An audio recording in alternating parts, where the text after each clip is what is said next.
This is a typical shoe. On a surface level, there's really nothing different about this shoe from any other shoe.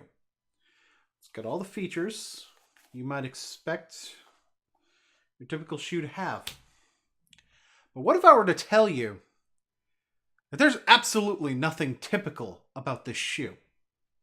Now that might strike your interest. You might be wondering, what makes this shoe so different when it looks so typical?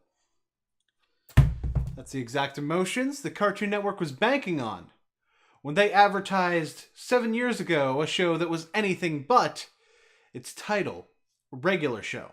On the surface level, it certainly looked like a regular cartoon with its anthropomorphic characters, its zany sense of humor, and overall feel-good vibe. But I think the way they advertised it kind of shows how something can be very typical, very regular, but at the same time, not really be regular at all. Most cartoons want to ensure that each line of dialogue is very well understood on an emotional level for kids.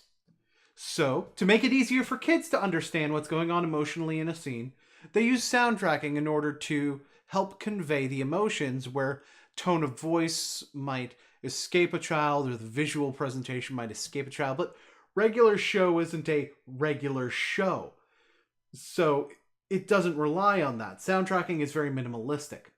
Now, this is actually a little bit more normal in a live action television show or film. Oftentimes, music will be taken away in order to add tension to a scene or in order to make something feel more awkward. But again, that's not normal for animation. That's not regular for an animated show, and regular show is not a regular show. So it will use these tools, and most of the time it uses its visuals as well to convey what's really going on the screen. It really uses that silence, and that's what makes it not a regular show. This adds a sense of realism, which I think undercuts how incredibly unrealistic the show is, and I don't mean because of its anthropomorphic stars, including a gumball machine. No. I mean because, don't get me wrong, things start with a realistic enough scenario, something that you might see people doing in everyday life, sort of a social situation. And then it ends with some fantasy or science fiction element being added to the mix in order to make things a little bit less regular.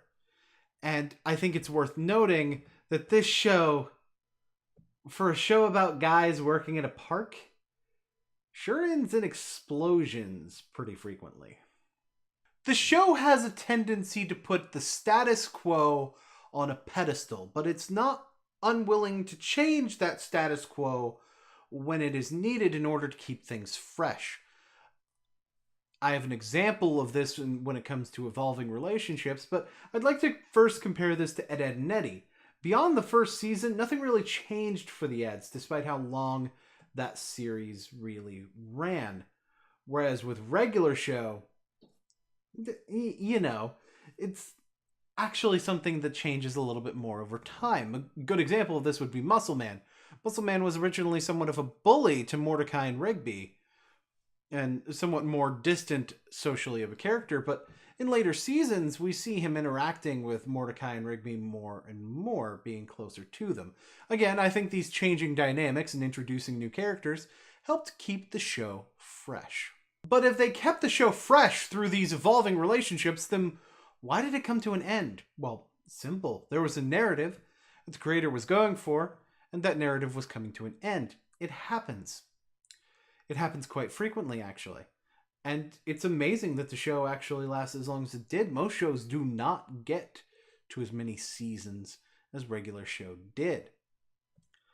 However, I'd like to note that the progression of the overall series seems to match up pretty well with the progression of an individual episode. It starts out very mundane, very normal, at least comparatively, and then more and more of the fantasy and science fiction elements, more of the strange, come into play the further we get into the series, to the point where the last season took place in space.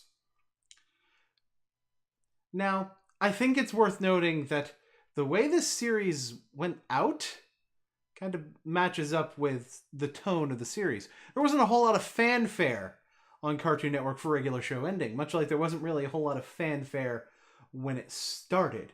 And I think that sort of points to how we're supposed to perceive what happens in the show, how we're supposed to perceive that status quo being put on that pedestal.